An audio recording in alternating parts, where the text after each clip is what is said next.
안녕하세요. 다시 읽는 사이가 부도입니다. 70년 만에 핀란드에 닥친 위기, 최전방 접경국 핀란드가 살아남는 방법은 무엇일까요? 핀란드는 이 위기를 어떻게 극복할까요? 나토 가입을 통해 유럽의 한국 같은 나라가 된 핀란드로 가보겠습니다. 핀란드 북부 살라의 국경 검문소에서 난민들이 핀란드 국경수비대 앞에 줄지어 서 있습니다.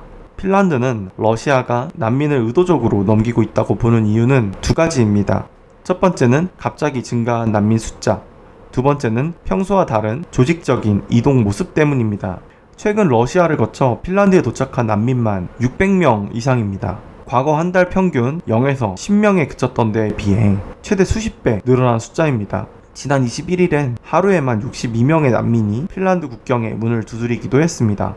핀란드와 러시아의 난민 갈등이 고조되고 있는데요. 핀란드는 11월 22일부터 러시아와 맞닿은 국경 검문소 중 라야, 요세피 한 곳을 빼고 모두 폐쇄했습니다. 러시아가 의도적이고 조직적으로 중동, 아프리카 난민들을 핀란드 국경으로 보내고 있기 때문입니다. 핀란드는 향후 남은 한 곳도 폐쇄할 수 있다고 경고했습니다. 핀란드 국경수비대는 이것은 러시아의 조직적인 긴급 수송작전이라고 판단합니다. 국경지대에선 최근 난민 7에서 11명이 줄줄이 조를 지어 트럭을 타고 들어왔는데 이를 러시아가 지원했다는 것입니다. 페테리 오르포 핀란드 총리는 이날 긴급 기자회견을 열고 난민들은 러시아의 도움을 받고 핀란드 국경으로 수송되는 게 분명하다고 주장했습니다. 핀란드는 러시아와 무려 1340km의 국경을 맞대고 있습니다. 핀란드는 1917년 러시아 공화국에서 독립했으며 1919년 헌법 제정과 공화국을 수립했습니다. 수도는 헬싱키이며 66만에 아담하며 1550년 설립되어 1812년부터 수도가 되었습니다. 핀란드의 인구는 550만으로 우리나라의 10분의 1 수준이며 출산율은 1.32명입니다. 핀란드인 외에도 스웨덴인 5%, 러시아인 1.5%, 기타 6.4% 등이 살고 있습니다. 핀란드군은 24,000명이며 징병제입니다. 예비군은 90만 명입니다. 국민의 대부분이 국토방위의 중요성을 높게 생각하는 국가 중 하나입니다. 우리나라처럼 주변에 강력한 위험국이 있기 때문이죠. 핀란드는 오랜 기간 스웨덴의 영토로 지배받다가 19세기부터는 러시아 제국의 식민지였습니다. 우리나라로 치면 중국과 일본 사이에 끼어있는 나라라고 보시면 됩니다. 1939년 제1차 소핀전쟁, 일명 겨울전쟁에서 병력 30만과 소련 40만이 맞붙었으며 양측 사망자만 무려 18만 명에 달합니다. 핀란드는 강국에게 상당한 피해를 입히며 선전했지만 결국 항복하고 영토 중 카렐리아 국토의 약 11%를 내어주어야 했습니다. 지금의 크림반도와 비슷한 상황이죠. 그런데 흥미로운 건 당시 핀란드를 미국과 영국은 도와주지 않았습니다. 왜냐하면 나치 독일 때문에 소련의 도움이 간절했기 때문입니다. 당시 핀란드도 유대인을 싫어하여 난민들을 에스토니아로 추방했습니다.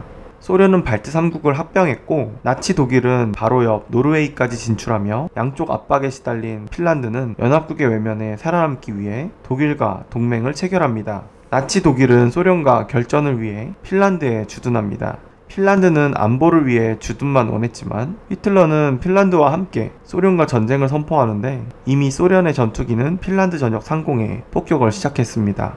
그리고 1941년 2차 소핀 전쟁이 벌어지는데 이를 계속전쟁이라고도 부릅니다. 1944년까지 3년이나 지속되는데 아이러니하게도 핀란드는 나치 독일과 이탈리아 스웨덴이 도와주며 소련은 영국이 도와줍니다. 핀란드 45만과 소련군 150만 명이 붙으며 양측 군인 피해만 전사 40만 명 이상이었으며 민간인 피해는 추산도 불가능했습니다. 그리고 이 전쟁에서 핀란드는 전혀 권한이 없었습니다. 기존 영토 수복 직전에 확전을 우려한 미국이 진격을 불허했으며 중간에 핀란드는 독일의 배신으로 라플란드 전쟁도 치룹니다. 핀란드는 소련에 6억 달러의 배상금을 지불했으며 핀란드 소재 소련 대사관도 복구해줍니다. 포르칼라 임차 등 영토 할양도 해줘야 했습니다. 다만 독일 본토 진입을 위해 진출은 멈춥니다.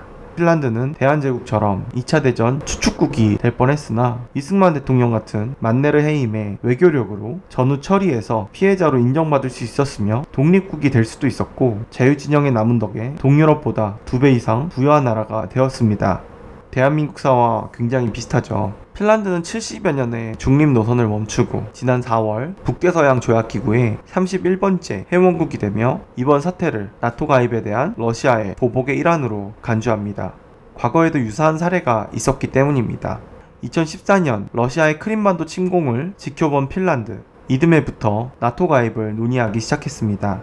그러자 러시아는 2015년 겨울부터 4개월 동안 1,700명의 난민을 핀란드 국경에 보냈습니다.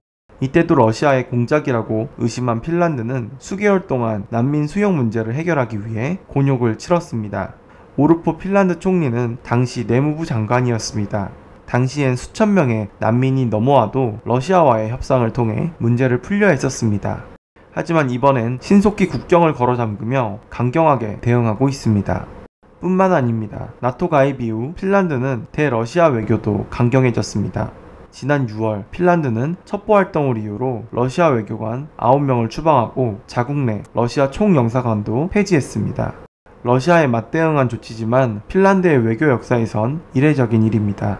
핀란드 살라 국경 검문소 텐트 안에서 이주민들이 모여있는 모습입니다. 이전까지 핀란드는 강대국 러시아에 숨죽이는 약소국처럼 행동했습니다. 제2차 세계대전 이후로 자국 이익은 다소 양보하더라도 러시아의 심기는 건들지 않는 전략을 철칙처럼 여겼습니다. 저자세 외교의 상징으로 국제정치학에 핀란드화란 용어가 등장했을 정도였습니다. 1세기 넘는 러시아의 지배와 지속적인 침공에 시달렸던 핀란드엔 루소포비아, 러시아 플러스 포비아의 정서가 강합니다. 러시아 공포증 또는 러시아 혐오증으로 번역되는 루소포비아는 핀란드와 러시아의 오래된 원한 관계에서 비롯됐습니다. 핀란드는 1809년부터 1917년까지 108년간 러시아 제국의 지배를 받았습니다. 역시 이웃나라끼리 사이 좋은 나라는 본 적이 없습니다. 러시아 볼셰비키 혁명을 틈타 독립했지만 이후 2차 세계대전 중 소련과 겨울전쟁, 계속전쟁을 치르며 국토가 초토화되었습니다. 현지 매체 헬싱키 타임스는 핀란드인 대다수는 러시아가 핀란드와도 전쟁을 일으킬까봐 두렵다는 설문조사 결과를 전했습니다. 매체에 따르면 조사 대상 절반 이상은 러시아가 침공할까봐 무섭다고 응답했으며 5명 중 4명은 러시아의 영향력이 핀란드에 확대되는 것이 두렵다고 답했습니다. 핀란드는 지난해 5월 나토 가입 이후 루소포비아가 더 커졌다는 지적도 나옵니다. 참고로 피니어를 타면 예전보다 유럽을 가는데 5시간에서 10시간 이상 더 오래 걸린다고 합니다. 프랑스 일간 르몽드는 이번 국경 폐쇄 조치 이후 러시아의 새로운 표적은 적대적인 핀란드란 제목의 기사에서 나토 가입 후 핀란드는 러시아의 사이버 공격, 난민 밀어내기에 불안감을 느끼고 있다고 전했습니다. 뉴욕타임스는 러시아의 우크라이나 침공은 핀란드가 다음 목표가 될 수 있다는 두려움을 불렀다고 보도했습니다. 핀란드 정보보안국은 러시아가 이미 핀란드를 적대국으로 간주한다고 판단하고 있습니다. 지난 10월 보고된 정보보안국 내부 보고서에선 러시아는 핀란드에 대해 필요하다고 판단되는 모든 조치를 할 준비가 됐다는 내용이 담겨 있습니다. 이런 차원에서 핀란드는 러시아의 난민 밀어내기를 하이브리드 전쟁의 전초라고 인식합니다. 하이브리드 전쟁은 전통적인 전쟁과 달리 가짜뉴스, 소송전, 선거 개입 등의 모든 수단을 동원해 타국을 교란하고 선동하는 방식입니다. 러시아가 핀란드에 난민을 보낸 건 하이브리드 전쟁의 일환이라면서 하이브리드 전쟁에 능한 러시아는 중립을 깬 핀란드에 대한 저강도 보복 조치를 한 것이라고 말했습니다. 반대로 우리나라도 비슷한 의견일 때가 있는데 이는 그냥 핀란드의 과잉 반응이란 지적을 하는 사람들도 있습니다. 오히려 핀란드가 스스로 국경 폐쇄를 하면서 러시아가 노력하지 않고 안보 위기를 핀란드에게 준 것이라고, 핀란드의 행동이 오히려 자가당착이라는 사람들도 있습니다. 러시아의 크렘린궁의 드미트리 페스코프 대변인은 핀란드의 국경 폐쇄에 관하여 루소포비아적인 입장에 유감이라는 반응을 내놓았습니다. 하지만 우리나라가 같은 입장이라면 과연 핀란드처럼 행동 안 하는 것이 맞을까요? 오늘은 이렇게 최근 핀란드 이슈에 대해서 알아봤습니다. 오늘 영상 유익하셨다면 구독과 좋아요, 알림 설정 부탁드립니다.